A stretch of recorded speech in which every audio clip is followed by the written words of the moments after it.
Hello, welcome everyone to another episode of the Virtual Ninja Show. My name is Heike and today I have two guests with me talking about a few announcements that we just made at Microsoft Secure. Amit, please introduce yourself. So, hi everyone. I'm very excited to be here today. I'm Amit Mishaeli. I'm from the product group of Microsoft Defender for Cloud Apps. We focus on protecting organizations from SaaS-based attacks. And I work closely with my friend David on various aspects of Microsoft Teams security. Great. And then David, please introduce yourself. Hi, everyone. My name is David Fantham. I'm a principal product manager on the Microsoft Defender for Office 365 team. Spent a lot of time focusing on protecting against threats in the email world and enabling SOC to respond appropriately. And now we're focusing on Teams protection. And we just announced some really awesome capabilities at Microsoft Secure and excited to talk a little more about them today. Yeah. And I can imagine Teams is such a I would call it big platform with their own challenges. Do you want to explain a little bit what the challenges are?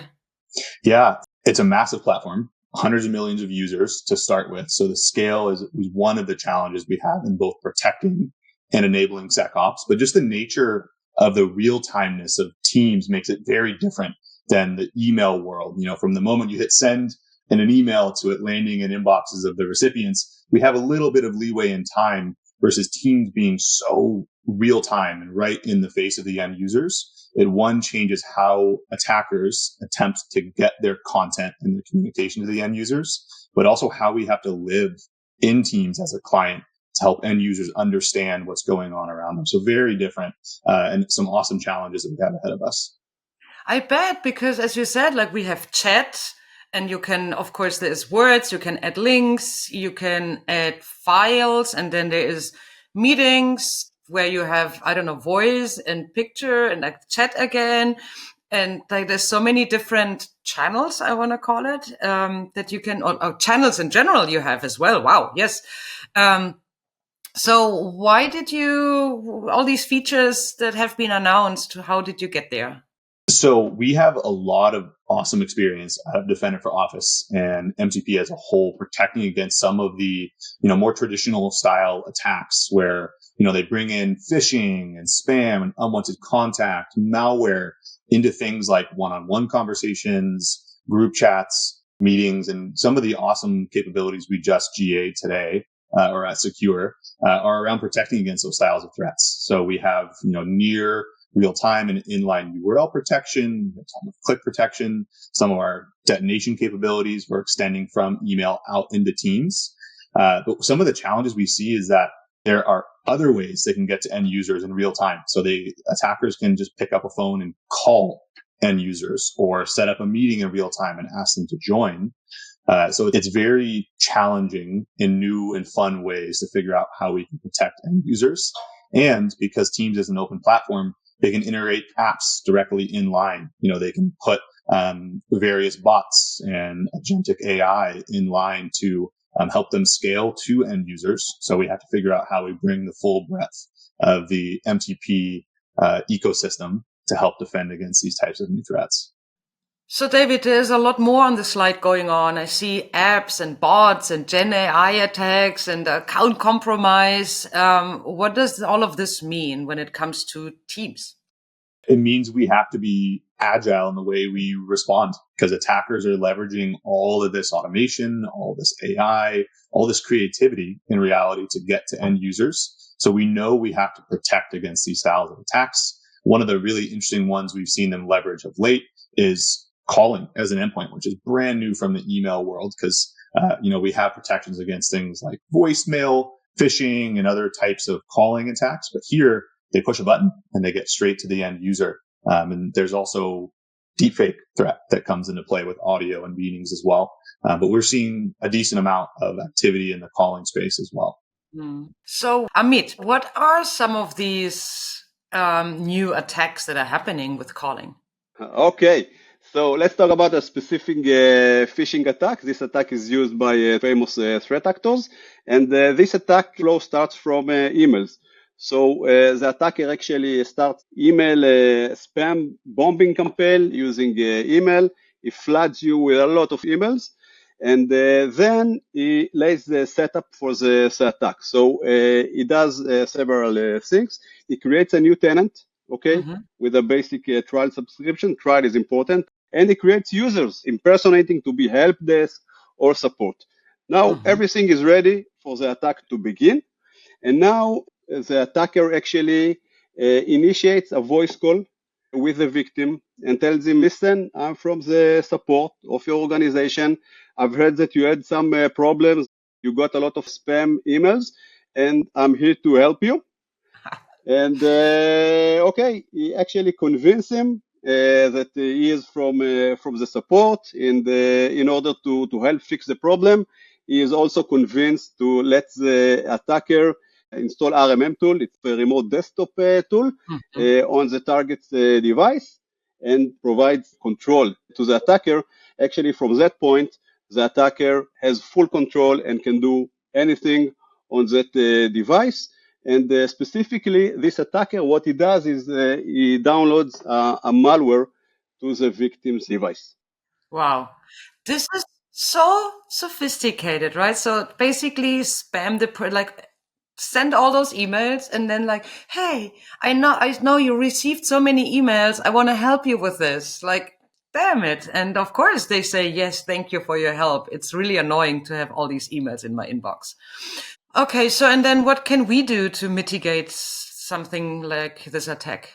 All right, so our research team has made several detections for the SOC as part of Defender.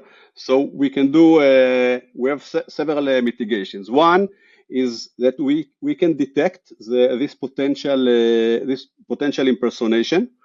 Second, we detect communication with bad or with malicious tenants.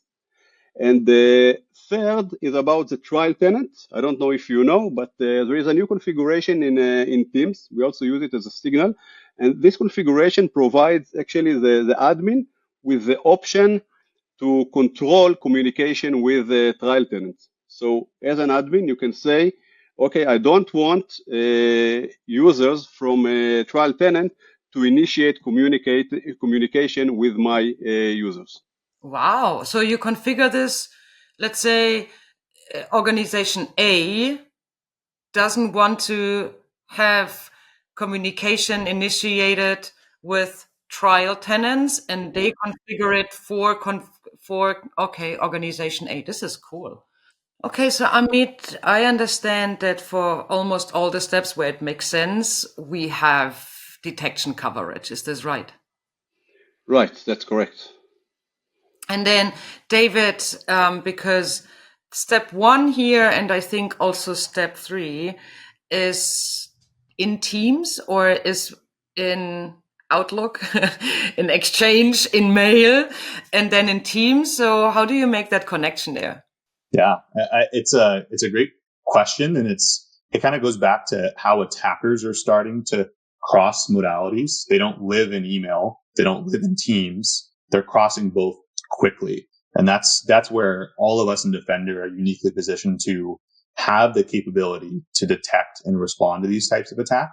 And our all-up strategy is shift left. We don't want attackers to get from step 1 to step 2 to begin with, or 2 to 3 or 4 to 5. So you'll see more coming from Defender from Office in the email space about detecting and preventing the spam bombs to render the subsequent style of attacks absolutely useless. If someone calls you out of the blue, I'm not picking up on my cell phone, and I sure as heck I'm not picking up on Teams if I have no context of who they are or why they're calling. So we're very uniquely positioned to be able to do that because we have that signal sharing and the power to provide those defenses across all the workloads.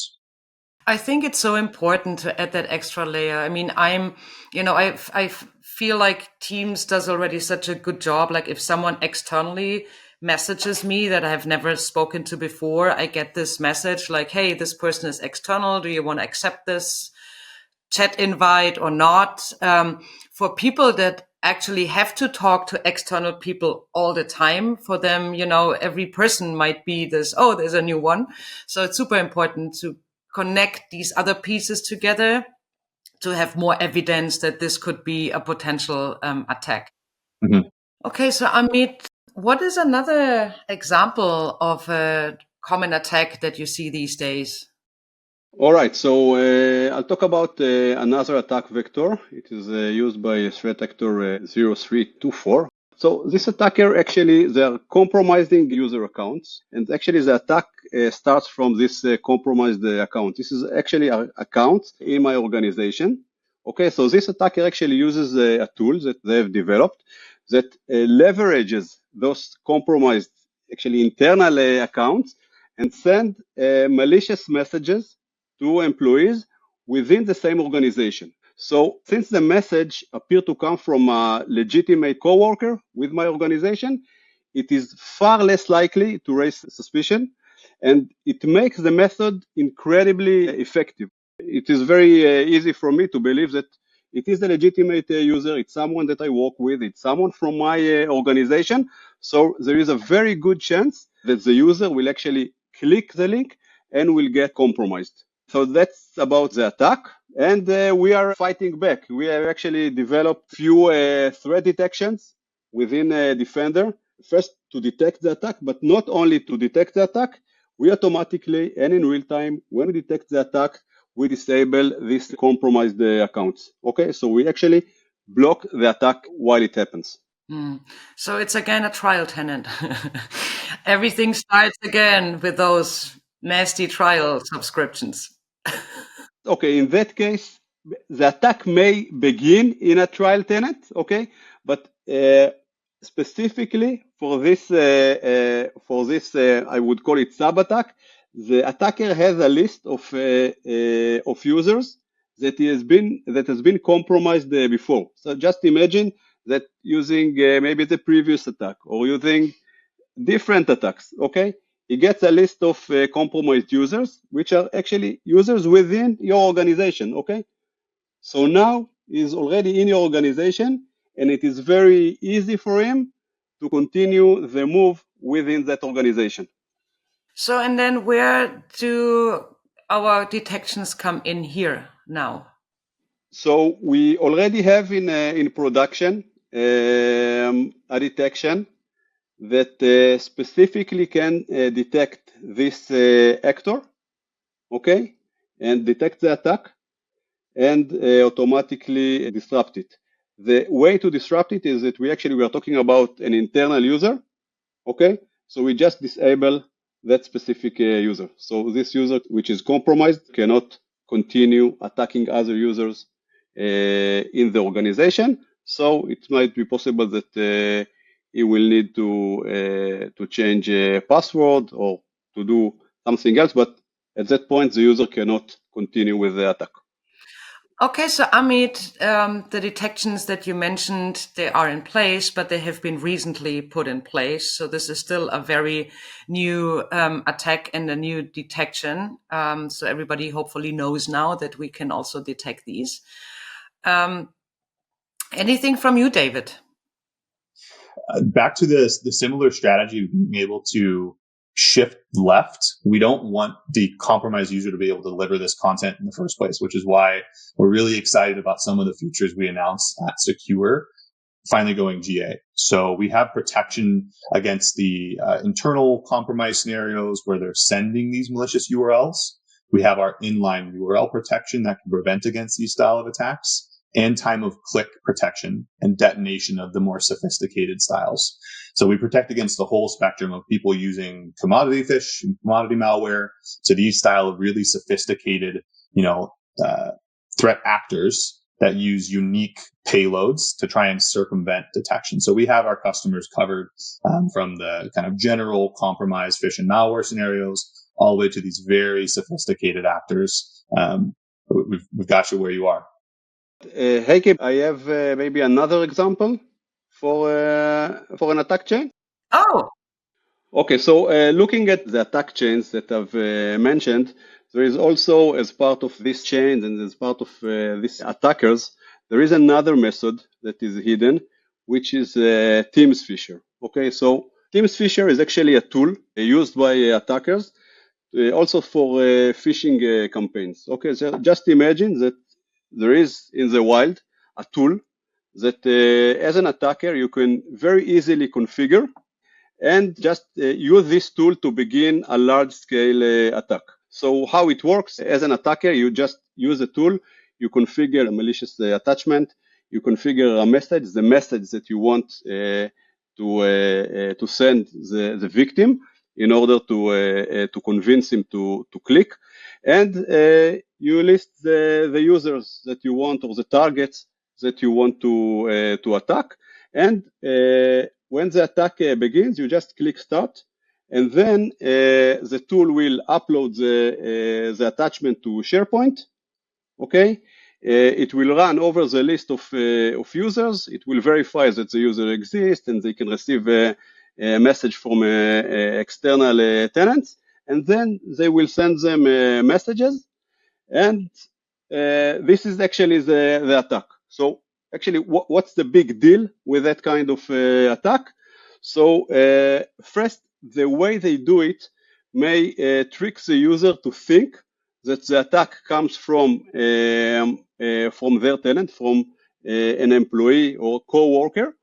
And the second aspect is a scale. Okay, you, in a very easy way, you can configure this tool, okay, to send messages to hundreds of targets. Okay, so it is a very powerful tool, very powerful tool, and using some detections that we've implemented in the recent period, we have detected hundreds of attacks using that tool on Microsoft customers. So, and then where do we have now detections for this other example here? So all the detections that Amit just showed you against some of these super sophisticated kill chains and other detections that are coming out of other Defender workloads show up the exact same way that our SOC and our admins have operationalized detections in the unified SOC platform today. So they show up in the unified alerts queue, they show up in incidents, and the power is that us as Defender can stitch together these signals. So an alert that came out of an email world can be correlated with these types of detections that Amit just walked us through and investigate and respond the exact same way. So it's really an awesome way for us to bring net new value, but not break existing workflows for our admins. Mm. So, David and Amit, we saw a lot of things, improvements, exciting, but they're all kind of, behind the scene. Is there anything we can look at? We absolutely can look at stuff. And we're really excited about some of the solutions that we announced at Secure. But just before we do, I want to kind of anchor to how we're delivering this, because we're uniquely positioned to do this again in the Defender space and the way we protect and give the tools to our admins to respond to threats in collaboration and specifically teams. So we're applying all of the awesome experience we've had from the other workloads like email and identity and apps to the way we protect collaboration. And we do it in a holistic end-to-end fashion, from prevention to detections that Amit just showed about, as well as enabling the SOC to investigate and respond in similar fashions we have in all of our integrated unified SOC platform activities. We are going to dive into what it looks like for some of the end users, because that's really what it's all about. End users having inline protection where they collaborate directly in teams. Yes, can't wait. So starting with the first thing we're going to take a look at is how, similar to the example of the kill chain that Amit talked about, attackers will try and deliver files directly inline to a chat. And similar to what we talked about at the beginning with Teams, there's so many different modalities here. It's not as simple as a one-on-one chat. It can become as complicated as group conversations, meeting chats. We've even seen attackers try and deliver malicious content through transcripts or meeting notes. So we know we have a lot of work we need to do here. But as you can see in this case, Prudence is our compromised user who's trying to deliver a doc here that has embedded malware. What we do on upload across all of the activity in Teams is we have scanning of files on upload. But more interestingly, one of the things we just announced GA here at Secure is we have inline detonation through safe attachments. Safe attachments is our way to take that file, send it off to a detonation chamber, and chase all of the embedded content, analyze it, look at evasion. We know how crafty these attackers get in trying to deliver content. And on time of click, after we've done the asynchronous detonation, we actually have a check that goes on here, and we block the content because we've done that detonation, understand the content, and it all happens directly in line. This is cool. We know attackers continue to get crafty. And even though they try and deliver the file directly through file sharing, they also will create sharing links, which Dan, a subsequently also compromised user in this organization, tried to deliver the exact same content through a sharing link. And through similar protection that we have with inline URL protection, we're able to extract that content and remove it after the fact. So this is exactly what end users will see when we've removed content from that chat. So this message originally contained that malicious sharing URL. We've gone ahead and protected it directly inline, and our admins can review this as a part of their existing quarantine experiences in the unified SOC platform. Cool. But the user here, when they click on learn more, can they still get to the file, or like then they have to contact their own admin and say, hey, I need this file? In the case of malicious content where we know it's bad, malware and high confidence phish, we've learned through our years of giving end users the ability to do something bad often turns out poorly for the organizations. So for content like this, it goes directly to what we call admin quarantine. If they want to, via policy, extend the ability for end users to come in and triage.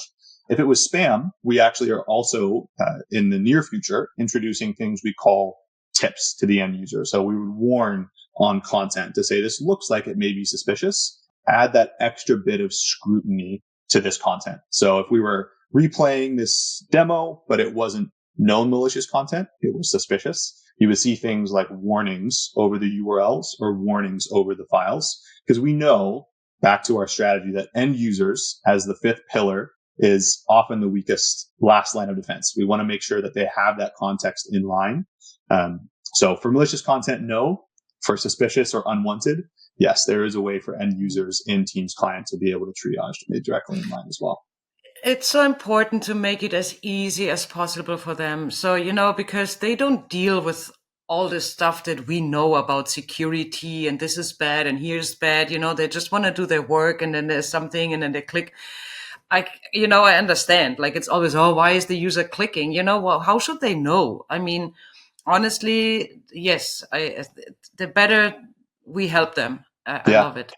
And end users aren't only the last line of defense, they are a really critical part of defending against attacks. Like security truly is a team sport, and that team sport isn't just admins, which is why in Teams, we're also really happy that we announced here at Secure the ability to do inline end user reporting for Teams chat messages as well. So in the case where this URL might have come through and we didn't block it right out the gate, end users have the ability to report messages directly inline. So this sends the signal back to Microsoft and to their SOC team for them to be able to triage and respond accordingly. And I'll add, the detections are integrated directly into the instance the exact same way. So if in that kill chain that Amit was talking about, we fire those awesome detections over the sophisticated actor, if the actor didn't trick one of the end users, they could send this back to their admins and it would correlate the submission signal with the compromised user into the same place in instance. Wow. So, question, because, we also have this training, phish training, where I get emails and then Microsoft tests me and then I need to report this. And then I get this, congratulations, you reported a phish training thing. Will they now send me team messages as well? It's a great question. Coming soon. So we didn't announce GA of any of our training capabilities out of the attack simulation capabilities here at Secure, but we know that we need to lean in to help train our end users. So we have some trainings today that are available. So you might get some kind of quick and easy learning content delivered via email from our Defender products, but coming soon, we'll have some simulations. It's going back to some of the challenges we have. Teams is a very different landscape. It means that just as challenging as it is for attackers to get to end users, it's hard for us to simulate as well. So we're working through some of those complications. What else did you bring us? Well, we have a different example here. So the first one we looked at was where a internal compromise is trying to deliver content through a file. They shift to try and pass a URL. Luckily, we have all of our smart end users that are either reporting or they get time of click protection. In this case, this is an external user trying to deliver content through a link.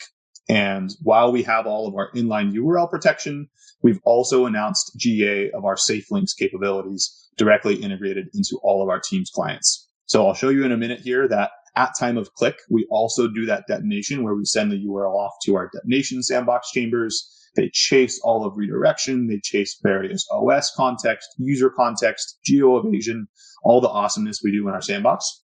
And we protect at time of click. Once again, all these detections for weaponized URLs will be fired and integrated directly into the unified SOC platform for the SOC to understand the context if something bad happens here. But one of the things that's really interesting about what we can do in Defender is we're natively integrated. And no matter how the URL gets here, whether it's in the chat, whether they put the URL in a Word doc and share it in the chat, we can protect because we're directly embedded into the M365 ecosystem. So in this case, time of click protection occurs, directly integrated for all internal and external chats. I click on it, time of click happens, we know it's bad, we'll provide this block screen for the admin and the end user to understand that they've been sent some malicious content. Wow, so cool. So we saw the user side messages disappearing because they look suspicious or they are suspicious and malicious. How does the admin see those messages and can then either release objects or hopefully delete them and make them disappear? Yeah. So just like admins triage emails and files that we block out of our collaboration space, so this is your SharePoint, your OneDrive, we've integrated that triage experience directly into the existing quarantine here. So you can see we're looking at Teams messages as a brand new tab under quarantine directly in the Defender portal. They can understand what was the message, who it came from, details, threat information, who is the sender, what type of a conversation it was. And this goes back to some of the complexities of one-on-one chat versus group conversations. Did it show up in a channel? They can preview content directly inline. Or in the case that they want to release it back to the end user as a false positive, they can do that with a single click. Wow, okay. So, this was now messages blocked and so on. Do we also have alerts when something others was detected? I guess from all the new detections, there will be an alert grouped together in an incident as we are all used to it from our Defender portal. It all goes right to the same place. So that's one of the key principles that we delivered when we were extending our capabilities into collaboration, security, and into Teams, is we don't want to create new paradigms. SOC has already operationalized how they consume alerts out of incidents, how they respond to IR out of the incident canvas, how they've integrated with all the connectors, operating out of Sentinel. It all shows up in the exact same place. So you'll continue to see more and more coming out from a detection perspective, from a protection perspective, and from a SOC response capabilities. We've delivered some awesome capabilities here at Secure around content in chats, in meetings, and channels, but we know we have a lot more to go. Attackers are continuing to push the boundaries. So you'll see more from us in shifting left in some of those calling scenarios that Amit was describing, as well as how we protect against some of the more sophisticated siloed attacks, bots, Gen AI, there's cross-prompt injection. There's a whole bunch of really interesting things we know we need to go and protect about, and you'll see more from us coming soon. Yes, they will never let us relax for a moment. It's an interesting space to be in, always new innovations from the bad side to the good side. So, David, and then we have those people that all love advanced hunting. Anything you can share with them so they can go play and create new advanced hunting queries. I also love advanced hunting, so I absolutely love the question here. The short answer is yes. So the same way that we've delivered net new detections and all the alerts and the prevention integrates directly into the unified SOC platform, we are really happy that we've announced GA of 3 new advanced hunting tables that are related to Teams. So all of our messages that contain URLs, as well as all messages from external collaboration, are now being exposed to advanced hunting. So all the URLs that are looped up inside of them and any post-delivery activity that we take on them will be recorded and exposed to advanced hunting. So we heard loud and clear from our customers that we need to do better to shift left and protect, but also give us the abilities to understand impact.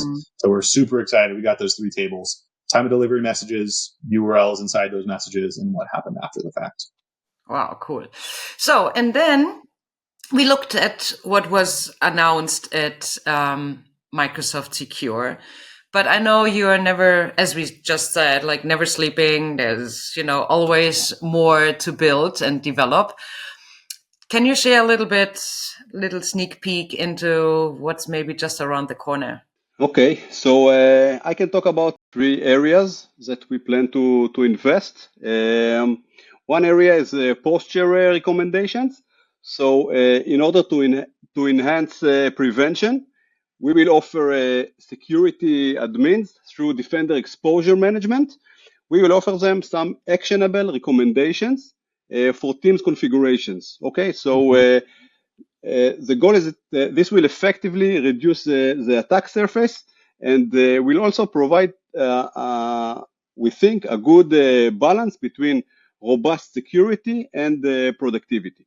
So this is one area. A second area is in the area of phishing.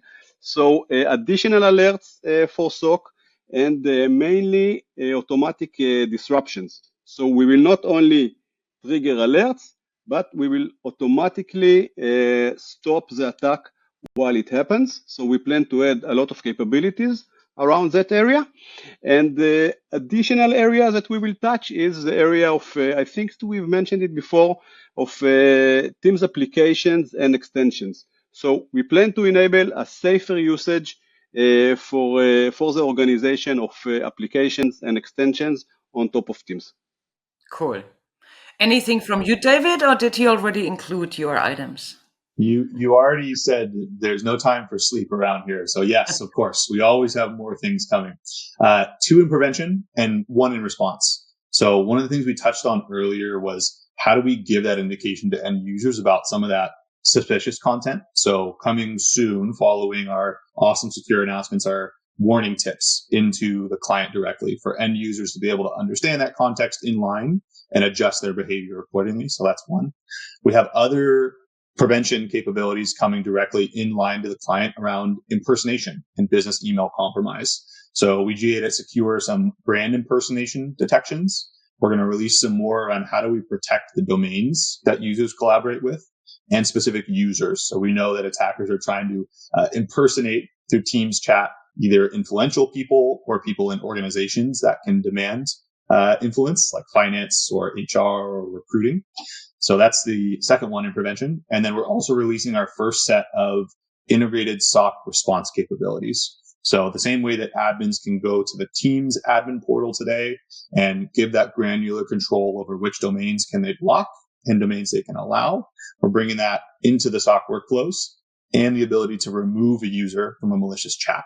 So in the case where, as a part of all this investigation or the hunting we've released to advanced hunting, they find a malicious scenario, they can block that domain from communicating with their organization and remove the users from any existing or ongoing chats with that malicious actor. Wow. Out of the advanced hunting experience, out of the results, or is this, wow, pretty cool? Yeah, we want to bring all of these actions in line to the workflows. And of course, in the fullness of time, we'll bring them to all the endpoints. We'll make sure we have response APIs. But directly in the portal is the first release that we'll have coming shortly, is integrated directly into the existing SOC workflows. Very cool. So there was a lot of content. Thank you both so much for being my two experts on today's episode. A little bit summary of what has been announced at Microsoft Secure. I hope I will see you both again at some point, talk about more new capabilities and inventions. And until then, thanks everyone for watching and talk soon. Bye.